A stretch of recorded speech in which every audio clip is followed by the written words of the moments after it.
Parliament శీతాకాల సమావేశాలు ముగిశాయి. లోక్సభలో 14 బిల్లులు, రాజ్యసభలో 9 బిల్లులు ఆమోదం పొందినట్లు కేంద్ర మంత్రి వెంకయ్య నాయుడు చెప్పారు. రాజ్యసభలో తక్కువ బిల్లులు ఆమోదం పొందడం బాధ కలిగించిందని, కాంగ్రెస్ సభ్యుల సభ నడవకుండా అడ్డుపడ్డారని అన్నారు. Proceedings.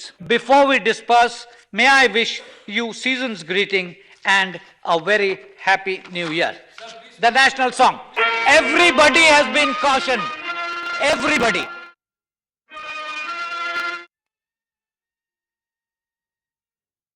దీనికి సంబంధించి మరింత సమాచారం మా ఢిల్లీ రిపోర్టర్ శ్రీష్ను తెలుసుకుందాం. శ్రీష్, చెప్పండి, ఇక ముగిసిన సందర్భంగా వెంకయ్య ఏం చెప్పారు రాజ్యసభ లోక్సభ గురించి? ఇటు వెంకయ్యనాయుడు విషయాన్ని పక్కన పెడితే ఇటు లోక్సభ స్పీకర్ సుమిత్రా మహాజన్, అదేవిధంగా రాజ్యసభ చైర్మన్ హమీద్ అన్సారీలు కూడా సభ నడిచిన తీరుపైన అసంతృప్తిని వ్యక్తం చేయడం జరిగింది. సభ్యుల ప్రవర్తన పైన కూడా వాళ్ళు తీవ్ర అసంతృప్తితో ఉన్నారు. ఎందుకంటే ప్రజలందరూ కూడా చూస్తున్న ప్రస్తుత పరిస్థితుల్లో పార్లమెంట్ యొక్క స్థాయిని దిగజార్చే విధంగా సభ్యులు వ్యవహరించడం, స్వప్రయోజనాల కోసం, రాజకీయ ప్రయోజనాల కోసం సభా సమయాన్ని వృధా చేయడం, కీలకమైన బిల్లులు ఆమోదం పొందకుండా అడ్డుకోవడం, ఇవంతా కూడా కరెక్ట్ కాదని అభిప్రాయాన్ని వ్యక్తం చేయడం జరిగింది.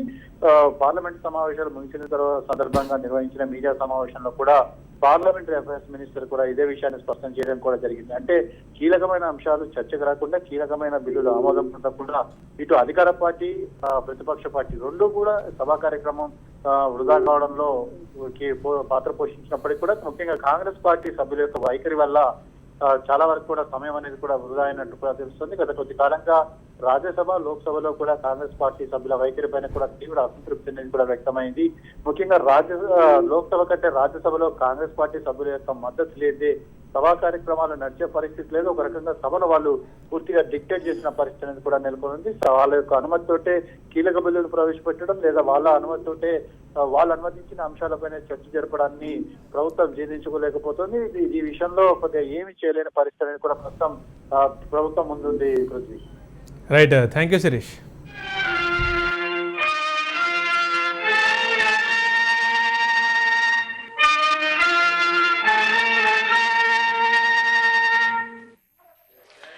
The House stands adjourned sine die.